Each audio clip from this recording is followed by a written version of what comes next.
Então, qual eu é? vou fazer as perguntas que eu trouxe prontas de casa. Chute. E se isso for possível a gente fazer assim, quase como um jogo. Sim, mesmo. bem rápido, né? Pode. Então, são bem conceituais. A primeira Sim. delas é o seguinte: quem é e o que faz o arquiteto? O arquiteto está aqui. Me permita, eu vou ler, porque está aqui escrito, eu não saberia dizer tão bem. Nas tarefas, eu vou ler agora, um pedaço pequeno, é rápido.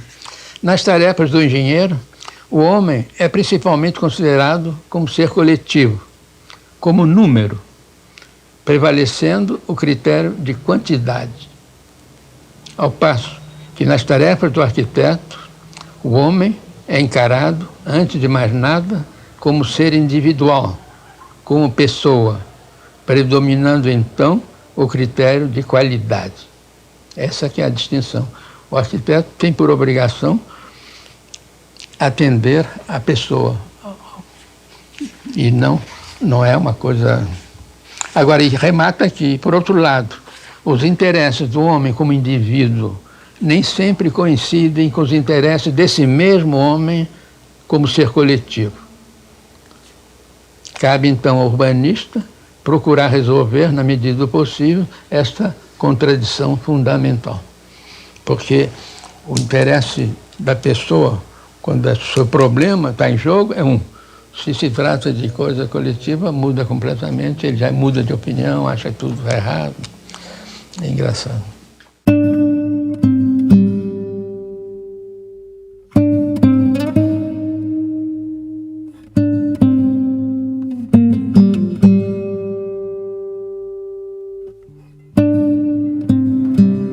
Como o senhor acredita que um arquiteto possa trabalhar para a sociedade?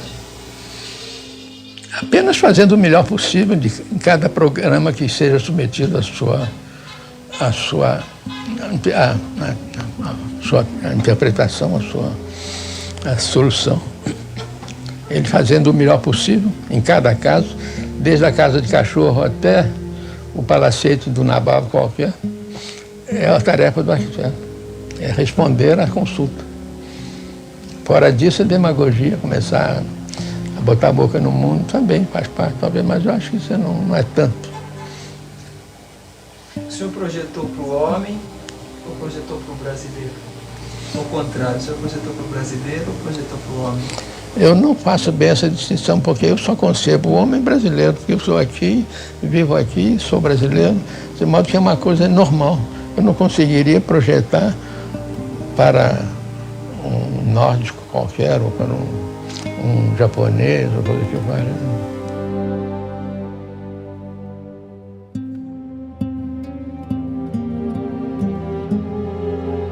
Tem duas maneiras de conceber a arquitetura normalmente, né? Ou a solução se revela bruscamente, de repente, o partido ideal ele aflora com toda facilidade, e aí o processo é desenvolver aquilo, gradativamente desenvolver o projeto, ou é uma procura paciente, ou é uma pesquisa paciente girando em torno do problema até chegar àquela conclusão que é a definitiva. Quer dizer, essas duas maneiras de trabalhar são válidas, né? Depende do temperamento, depende, e pode ocorrer na mesma personalidade.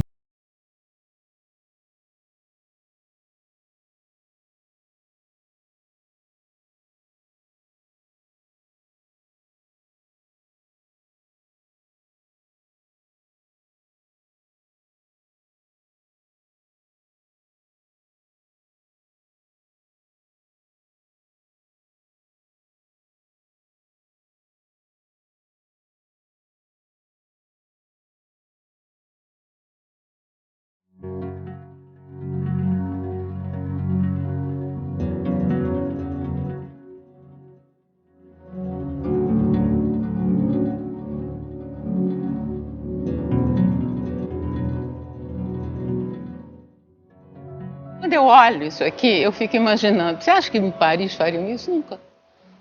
Não é um prédio europeu, Ele não é um prédio americano. Ele tem uma coisa que aí a presença de Oscar também seguramente começou a aflorar aqui, mas é uma coisa que tem uma... não sei explicar, é como se fosse música.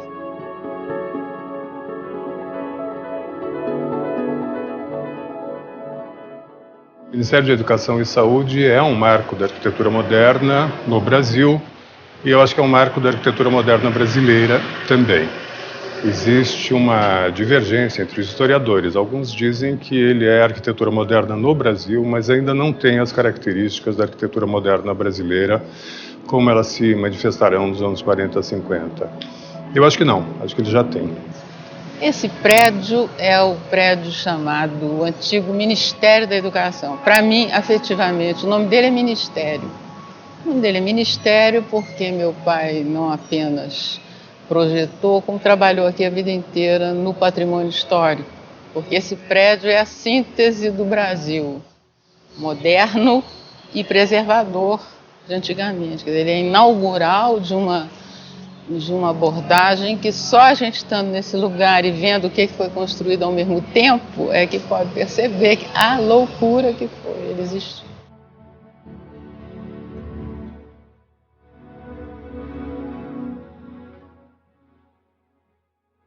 Hoje ele se chama Palácio Gustavo Capanema, muito justamente.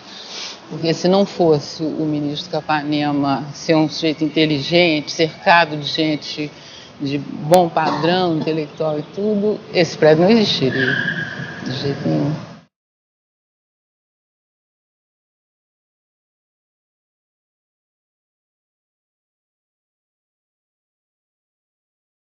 Olha, o Capanema ele é uma figura curiosa, né? Quando a gente estuda mais de perto o trabalho dele, eu acho que se desfaz um pouco a ideia que às vezes você tem do grande modernizador, etc. A pessoa que, na verdade, fazia esse trabalho de contato com os ambientes culturais, os ambientes intelectuais, era Carlos Drummond de Andrade.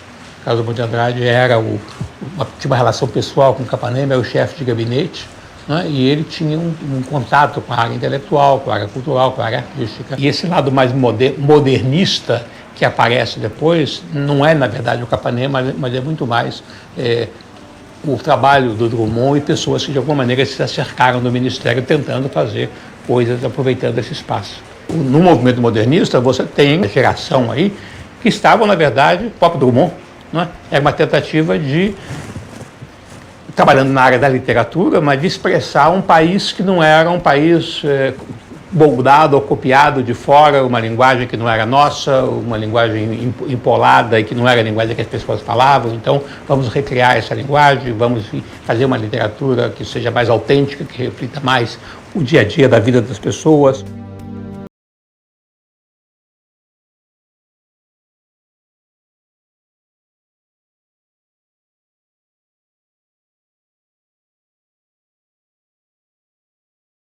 Nos anos 20, essa discussão sobre que país é esse, né, ela está muito voltada para alçar o Brasil para o mundo civilizado. Então, ela tem uma perspectiva universalista, isso está no discurso dos modernistas de um modo geral. Mas, no meio dessa década de 20, há um influxo, há um novo caminho a ser traçado, que é justamente, tudo bem, queremos ser inseridos, fazer parte desse mundo civilizado, mas com uma cara própria.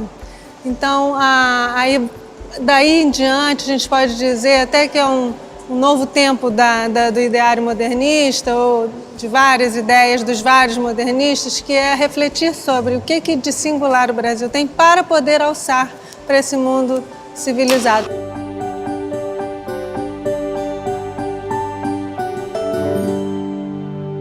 Então, eu acho que tudo isso é o lado de uma linha de uma cultura modernista que começa lá com Mário de Andrade, etc. Mário de Andrade era outra personalidade importante nessa época, né? Ele era a pessoa mais importante que liderava o movimento todo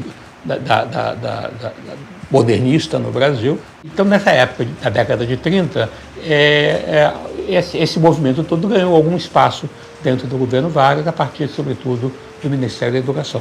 né? Eu acho que, se você olhar do ponto de vista da política do governo, não era uma grande prioridade. A política do governo Vargas não era, na verdade, uma política ideológica, né? Então ele não tinha uma... E depois ele vira, não é? Quer dizer, com as circunstâncias da Segunda Guerra Mundial. Eu acho que, inclusive, no começo, quer dizer, se você pegasse, não 1937, mas 1930, a diferença entre a esquerda e a direita não era tão perceptível como ela ficou depois. E depois da guerra você tinha que mostrar uma outra cara, não é isso? O próprio Getúlio, né? Ele deixa de ser o ditador, né? E passa a ser o presidente do povo, não é isso? E é como o presidente do povo, também nacionalista, mas um pouco como o pai dos pobres, não é isso? É que ele é reeleito presidente em 1950.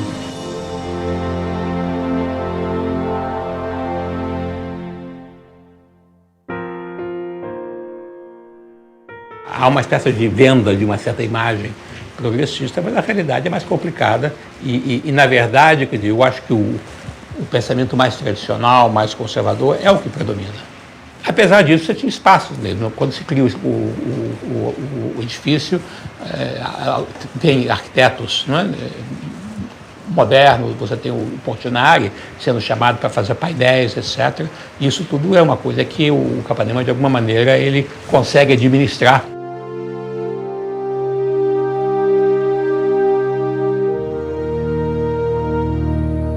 Normalmente a historiografia, pelo menos uma historiografia tradicional da arquitetura brasileira, fala da importância simbólica que teria para o governo Vargas a construção de um edifício moderno, dado o peso simbólico, ideológico que a educação, enquanto instrumento fundamental da construção do homem novo, deveria ter no projeto de país, enfim, do governo varguista. E isso gerou uma leitura muito disseminada de que há uma decisão do governo Vargas, ou do Estado varguista, em adotar a arquitetura moderna como sua face própria. E parece que isso não resiste aos fatos. Não resiste aos fatos, até porque, no mesmo momento da construção do Ministério da Educação, se estão construindo o Ministério do Trabalho, o Ministério da Fazenda, a Central do Brasil, enfim. O Ministério do Trabalho talvez seja o mais enfático, ele está do outro lado da rua, e fica claro que não existe uma opção do Estado por uma linguagem moderna.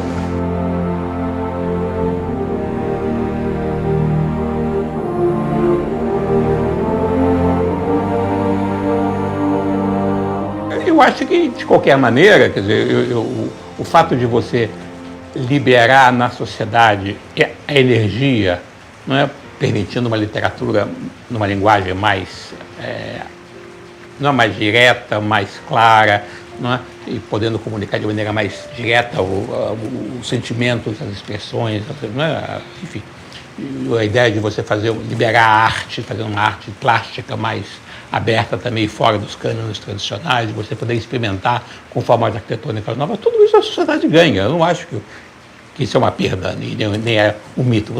Isso não é suficiente. Né? Quer dizer, você não resolve as coisas do mundo assim, né? Mas são coisas que têm o seu valor.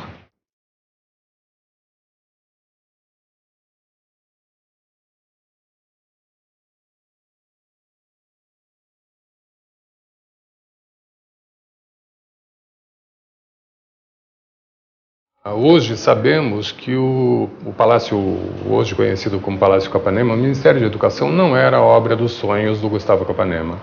O Gustavo Capanema queria marcar sua passagem pelo Ministério da Educação e de Saúde Pública, construindo uma grande obra que seria a cidade universitária. Esse era o grande projeto, né? Esse era o grande projeto.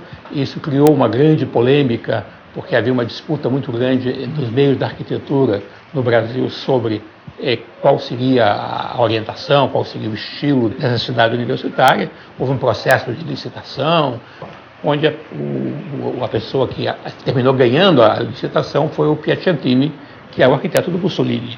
Né? Quer dizer, era a concepção muito mais pesada, de grandes colunas, e era em estilo romano. Né? E esse projeto, na verdade, ele ganha a licitação, mas o projeto não se materializa por causa da guerra. O projeto, então, ele chega a haver uma maquete, chega a haver uma exposição no Rio de Janeiro sobre como é que seria essa cidade universitária, mas ela nunca foi feita, na verdade.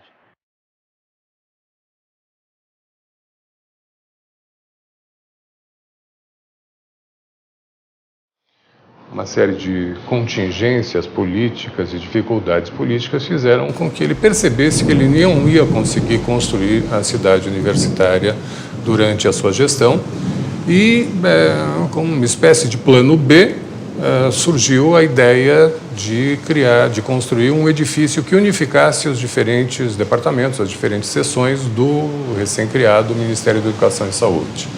Surgiu daí a proposta de realização de um concurso público. Então eles fizeram um concurso que foi ganho por um arquiteto da antiga chamado Arquimedes Memória, que fez um projeto em estilo marajoara. E aí, como a ideia do governo do Getúlio era mostrar um Brasil moderno, entendeu? Acharam que o negócio de marajoara era um pouco esquisito. Reza a lenda que o ministro Gustavo Capanema, insatisfeito com o resultado tradicionalista do concurso, inventou o jeitinho brasileiro na história da arquitetura, chamou o Arquimedes Memória, deu-lhe o cheque relativo ao prêmio e, no mesmo momento, comunicou que não seria construído o seu projeto. E chamou Lúcio Costa, ainda um jovem arquiteto, mas já com uma posição de liderança, para realizar o projeto. Lúcio Costa teria dito ao Capanema que concordaria em fazer isso desde que não fosse um projeto pessoal, individual, mas um projeto que articulasse, que montasse uma equipe com os jovens arquitetos modernos que haviam apresentado seus projetos. Então ele resolveu fazer um grupo, chamou o Ridi e o Jorge Moreira, que tinham participado do concurso e perdido, para fazer uma equipe, e o Carlos Leão, que era sócio dele, eram 4. Muito bem. Aí o Jorge Moreira chega para o Lúcio e diz assim: ô Lúcio, eu tenho um sócio, entende? Eu tenho um sócio que é o Hernani Vasconcelos. Fica muito chato eu vir para esse grupo e não trazer, e ele ficar fora. Aí diz o Lúcio: tudo bem, então traz. Aí é que entra o que eu acho assim, o destino existe. Oscar Niemeyer, que é 5 anos mais moço, o Oscar bateu no escritório com uma carta de recomendação não sei de quem, para trabalhar no escritório, e eles disseram que não tinha como, eles não podiam pagar, entendeu? Aí o Oscar virou assim: tudo bem, então eu pago. Aí disseram: pô, pagar não, venha, frequente à vontade o escritório. E o Oscar passou 1 ano sem ganhar, frequentando o escritório, desenhando coisa, entendeu? Ali. Aí, quando ele soube que o Hernani ia entrar na equipe, aí eu acho um luxo essa história. Aí ele, Oscar, disse: se o Hernani vai, eu também quero. Eu estou aqui há 1 ano, entendeu? Quer dizer, isso é que eu acho assim, é dessas coisas de destino mesmo. E um passo seguinte da ação do Lúcio Costa foi convencer Capanema inicialmente e depois o próprio presidente Vargas a contratar o Le Corbusier como consultor do projeto. Era coisa corbusiana, quer dizer, esse prédio é o prédio mais absolutamente fiel à doutrina, religiosamente e apaixonadamente fiel à doutrina corbusiana. Então, o meu pai chega para o pobre do Capanema e diz: não pode começar a obra. Não pode começar a obra, entendeu? Porque sem o Corbusier não pode. Aí o Capanema desespera: mas eu não posso chamar outro estrangeiro. Aí o Lúcio encheu o saco de tal maneira que ele levou o Lúcio ao Palácio do Catete, olha os tempos, para falar com o presidente sobre um prédio do Ministério. Pô, isso não existe. Por isso que eu digo que se não contextualizar, você não entenderá nunca. Aí vai o Lúcio querer doutrinar o Getúlio, imagine. Porque é assim, porque sabe que tem que ser. E o Getúlio espantadíssimo, mas a gente tem pressa, o projeto está aprovado, por que tem que fazer outro? Tem que chamar um estrangeiro?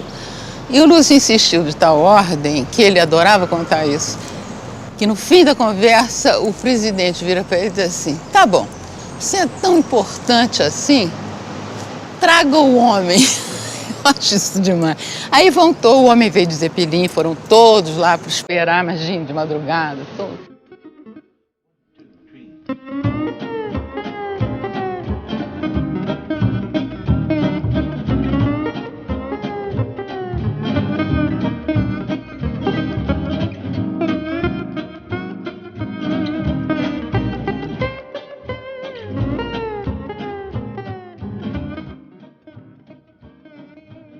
A relação de Le Corbusier com o Brasil, ela começa nos anos 20, os primeiros anos de 1922, 23, por aí, né? Então, 23, 24, nós começamos a ter notícias de Le Corbusier frequentando feijoada na casa da Tarsila do Amaral. Então, a partir de 1924, Le Corbusier começa a ter a ideia de que talvez o Brasil fosse um horizonte para ele realizar as ideias que ele estava tendo sobre arquitetura, sobre urbanismo. Mas, na verdade, ele vem ao Brasil de passagem, no primeiro momento, porque ele está sendo convidado realmente para uma série de conferências em Buenos Aires. E é nessa passagem que ele para aqui no Rio, e aí sim, aí começa toda uma tessitura de amizades mais firmes com autoridades, com figuras públicas, com intelectuais.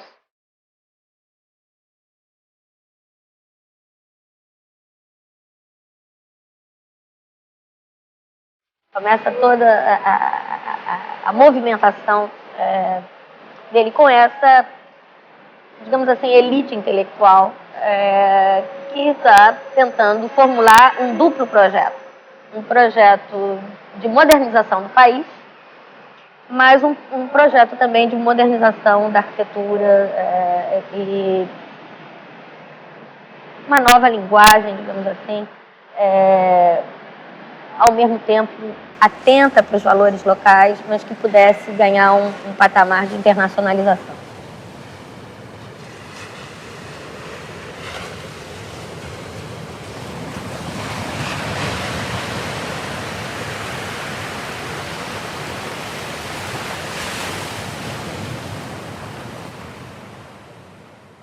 Então, em 1929, se a gente puder dizer isso, Le Corbusier foi marcado pela extensão da paisagem americana.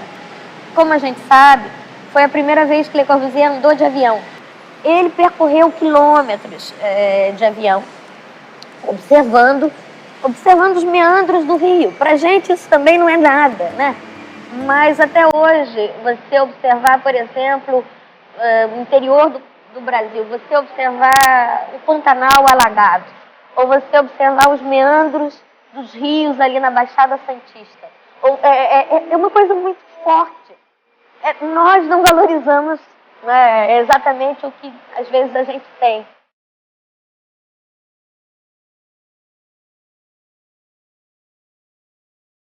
Ele vai saindo de um estudo e de uma observação e de uma incorporação de elementos e de história e de relatos americanos que estão no livro, e ele vai vivendo isso. Isso vai se tornando para ele alguma coisa que ele sente, né? Esse é o movimento. Por outro lado, os brasileiros vão fazer o movimento inverso. Então, um vem da teoria para a vida, o outro vai da vida para a teoria. Então, os brasileiros estão saindo dessa experiência cotidiana para entender o que está sendo postulado nesses livros que Le Corbusier e tantos outros vêm escrevendo na década de 20.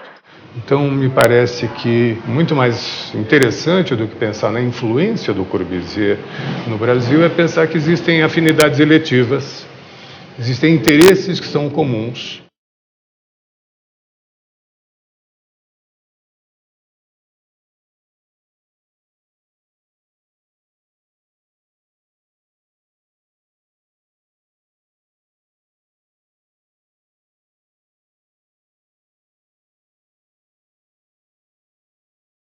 É isso que esse prédio é.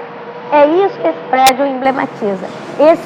Porque se a gente for ver, as ideias são de Le Corbusier, mas a formalização é desse grupo de jovens. E infinitamente, do ponto de vista plástico, mais potente do que as do Le Corbusier. Por quê? Porque eles estavam precisando justamente do pequeno empurrão. E aí o que eu acho fantástico é que eles fizeram uma coisa de uma fidelidade absoluta aos princípios e que tem um sotaque brasileiro, esse prédio é brasileiro. Quer dizer, ele tem esse lado inaugural, ele, sabe, não é questão de ser o primeiro nem o segundo, é uma coisa que marcou, que deu, aconteceu essa história de Brasil, né?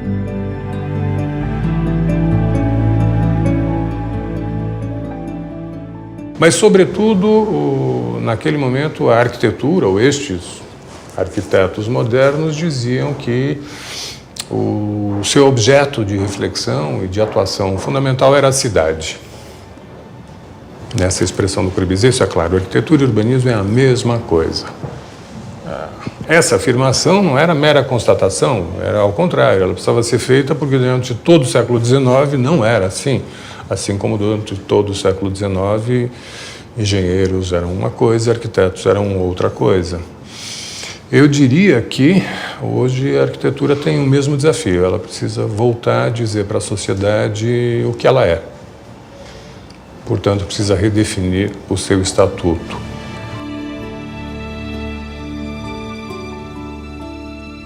Quando eu falava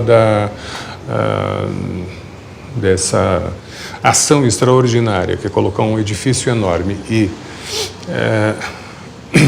no ato de colocar um edifício, criar uma praça, essa é a visão de que a arquitetura não é a cidade, mas a arquitetura constrói a cidade.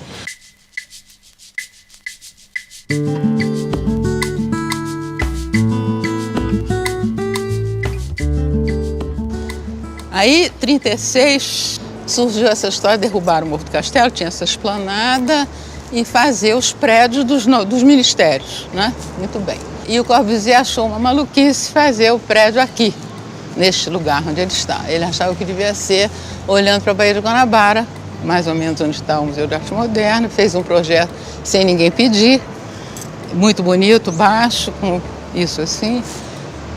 E aí não dava, porque um prédio era federal, outro era municipal, o terreno não era possível, então eles disseram que não tinha jeito, e aí ele fez um estudo para esse terreno muito ruim. Enquanto o MESP enfrenta este desafio, como construir um edifício de 15 andares no meio de um quarteirão e, ao mesmo tempo, garantir uma praça, um espaço público absolutamente agradável como é aquele. E traz uma preocupação que é fundamental, que é a relação entre o edifício e o sítio. É conhecida a historinha de que ele não queria construir no terreno que era o terreno que a prefeitura havia doado. Se nós vamos ao Ministério hoje, percebemos que ele tinha uma certa razão.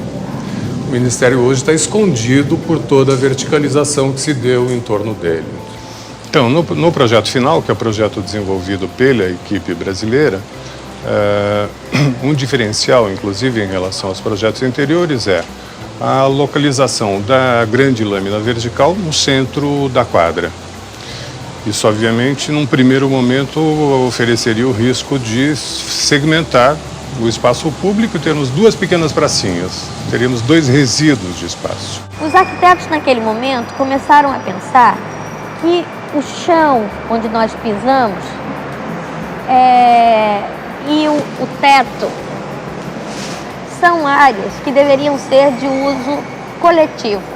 Por que privatizar o solo? Se nós poderíamos construir quantos andares nós quiséssemos no ar.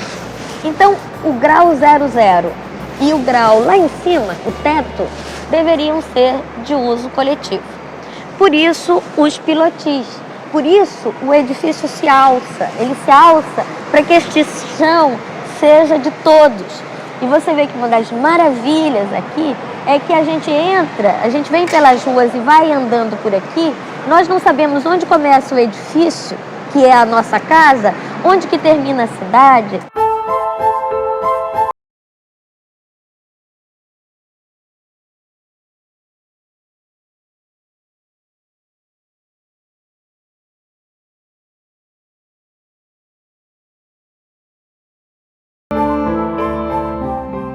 Essa altura desses pilotis é uma altura americana. Eles são altíssimos, né? Tem 9 metros, se não me engano.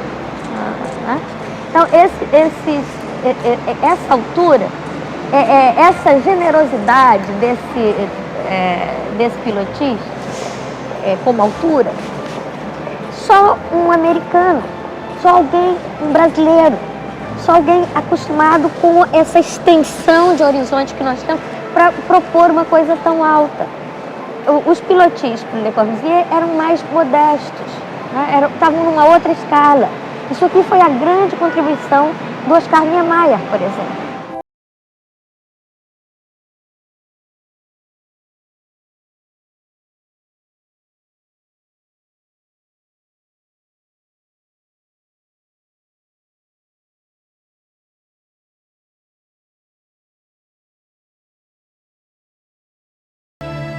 Os 9 metros da colunata permitem uma percepção para o pedestre do ambiente urbano em torno, como se ele efetivamente estivesse numa praça liberada. Então, para mim, esse é o grande significado do MEC, enquanto projeto moderno e enquanto projeto corbusiano. Afirmar a tese de que não há contradição entre construção de um edifício e construção de área pública. Ou, se quisermos, nos termos do Lúcio Costa, provar que não existe contradição entre a construção e a fruição da paisagem.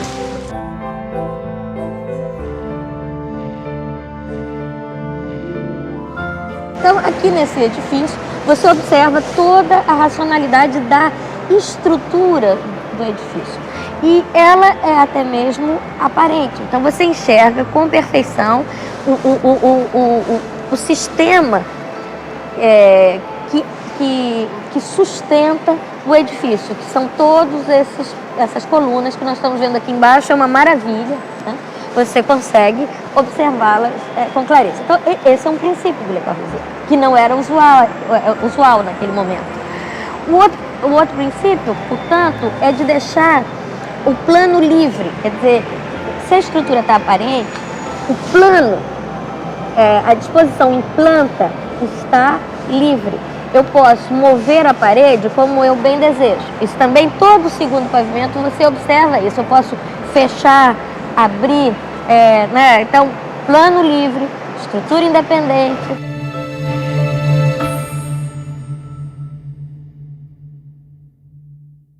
O inventor do Brise-Soleil, em termos de arquitetura moderna, é o Corbusier, inegavelmente.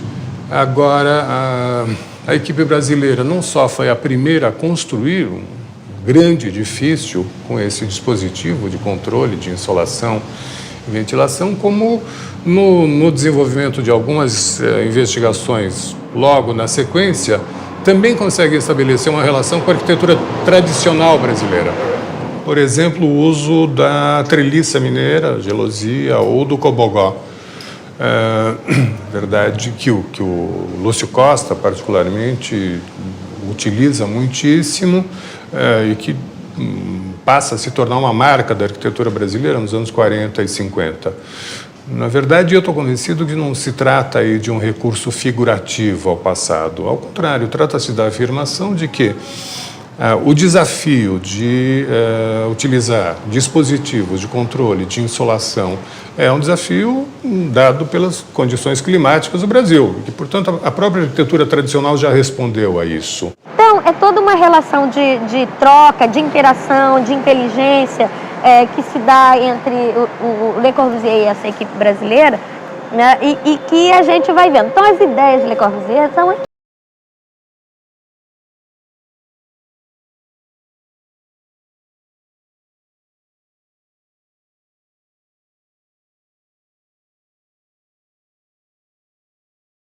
O teto, como eu disse, tem um lindo jardim, um jardim magnífico, de Burle Marx, que veio se agregar a essa equipe também, fazendo os jardins desse Palácio Capanema e, sobretudo, os jardins do segundo pavimento e da cobertura. Então, a ideia de que você tivesse um teto-jardim, né, e que esse teto fosse de uso coletivo, foi também uma discussão daqueles anos. Também é um marco porque significa um desafio para o projeto e para o cálculo de estruturas de concreto numa escala que não se havia conhecido ainda no Brasil. E mais do que isso, numa escala que não se havia conhecido no planeta. Esse prédio foi construído pela Secretaria de Obras do Ministério, não teve empreiteira. Entende? Quer dizer, o cálculo foi de um engenheiro chamado Baumgart, que tinha escritório no Edifício da Noite, que foi, digamos, a verdadeira escola de engenharia da época moderna. E aí teve tudo feito com carinho, com cuidado e com uma qualidade que eu fico pasma como é que eles conseguiram.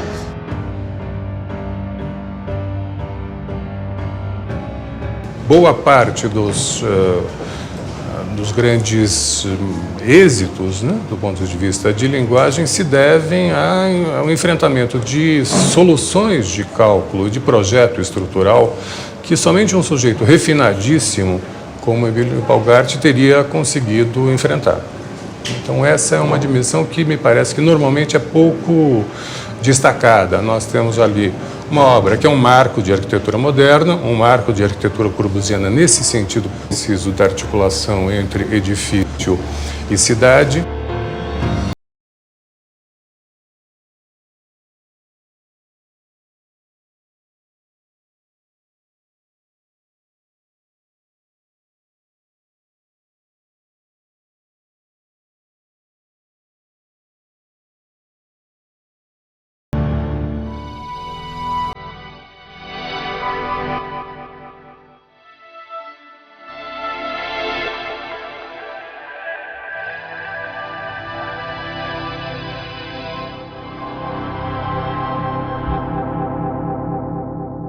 E, por outro lado, tinha, além de toda essa coisa ambiental, da ventilação cruzada, todos os princípios, tem um outro lado que foi levado muitíssimo a sério, aí muito mesmo pelo meu pai, que foi a escolha e a localização das obras de arte plástica que complementam. De fato, o edifício do Ministério da Educação, para a época, ele é uma novidade muito importante no Brasil, né? Porque ele traz uma concepção muito radical, né, de uso dos espaços, de forma geométrica, né, de uma arte mais abstrata, ou pelo menos não tão figurativa. O Portinari não era abstrato, mas pelo menos não é uma representação direta da realidade.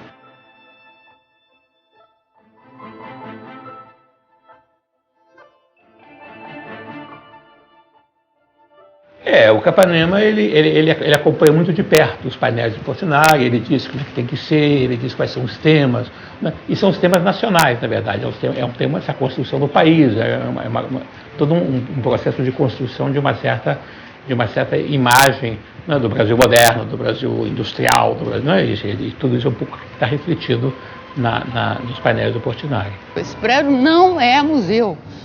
Agora, há uma tendência, se você quiser, as pessoas overvalorizarem as coisas sem entender que elas fazem parte de uma música maior. Elas são um instrumento maravilhoso, cada uma vale por si, mas aqui ela faz parte de um contexto maior.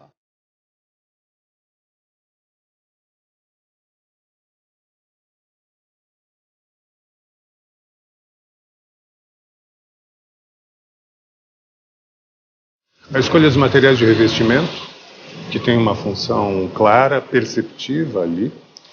É o caso dos azulejos, né? Eles não estão lá apenas para marcar uma tradição brasileira. Eles estão lá para dar uma certa imaterialidade a blocos que atrapalhariam a percepção. E, sobretudo, o MESP é um excelente edifício corbusiano na medida em que ele consegue enfrentar um fantástico desafio. Conseguir colocar uma lâmina daquela dimensão no meio de um quarteirão, criando uma praça, criando um espaço público.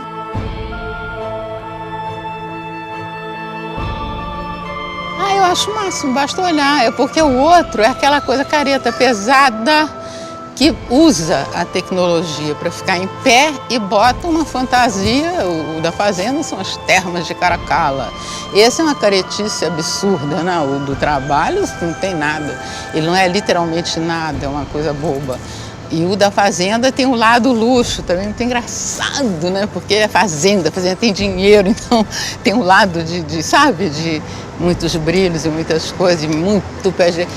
É o estilo que eu acho importante a pessoa entender que o gosto vigente naquela época era o deles. Isso aqui era um absurdo. Chegaram a chamar isto daqui, sabe de quê? Paraíso dos cachorros, de tanta coluna. Pode uma coisa dessa?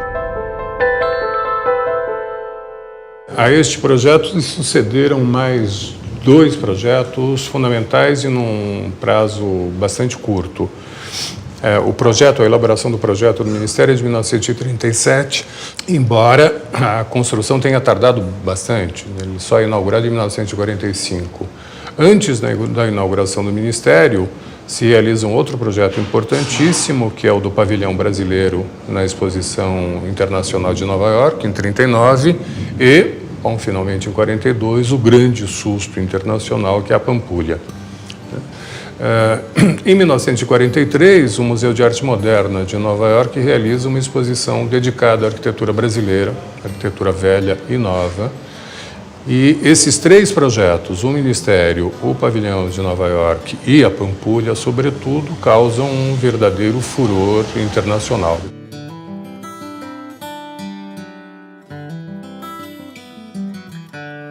Se o Brasil está no centro da discussão, é que o Brasil, naquele momento, a arquitetura brasileira, naquele momento, está colocando questões que são centrais para o debate internacional. O Brasil, para se colocar nesse mundo civilizado, precisava conhecer o que ele tinha de singular.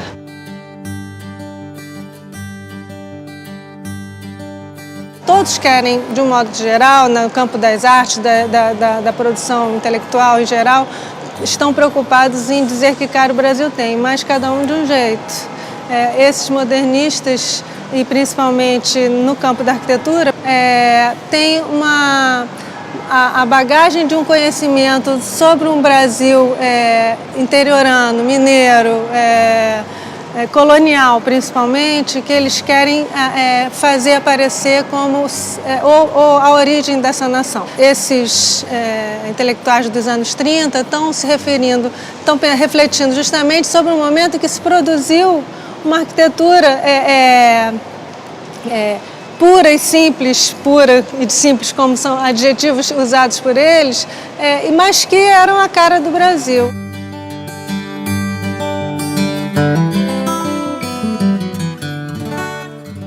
Esses arquitetos, que são arquitetos da vertente modernista da arquitetura, estão eles mesmos, aqueles que estão construindo a nova arquitetura, estão refletindo e indicando os tombamentos do que seria o patrimônio histórico e artístico nacional, que está lá, para eles, concentrado no século XVIII mineiro.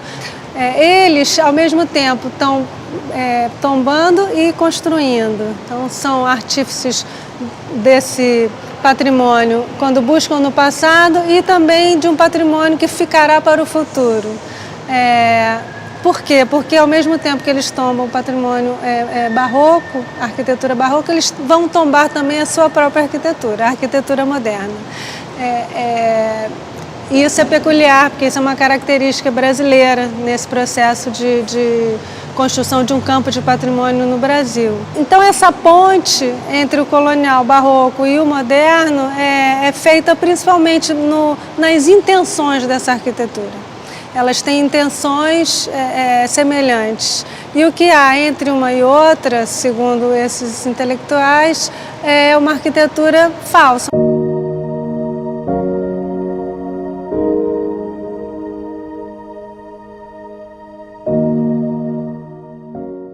A arquitetura, primeiro, mass media, desde as pirâmides do Egito. E para ser mass media, ela tem que conseguir criar empatia. Como é que se faz isso? A arquitetura brasileira, por alguma razão, faz isso desde o início. O MEC é a expressão, nesse caso, antecipada, ao contrário do que a gente vê numa certa literatura.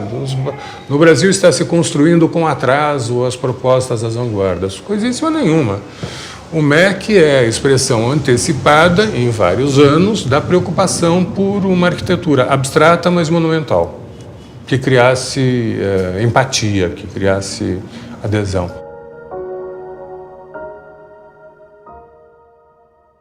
A arquitetura é, em última instância, aquilo que ela conseguir convencer a sociedade de que ela é.